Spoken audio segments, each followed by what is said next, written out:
mineløjserne, der bruger dem til at trække deres bord op. Det ser ud til, at du skal have træning i bjergbestigning.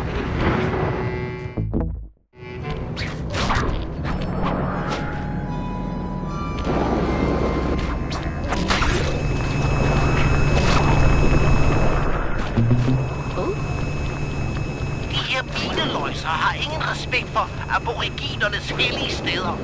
De bruger i alt Ayers Rock, Kings Canyon, Wave Rock.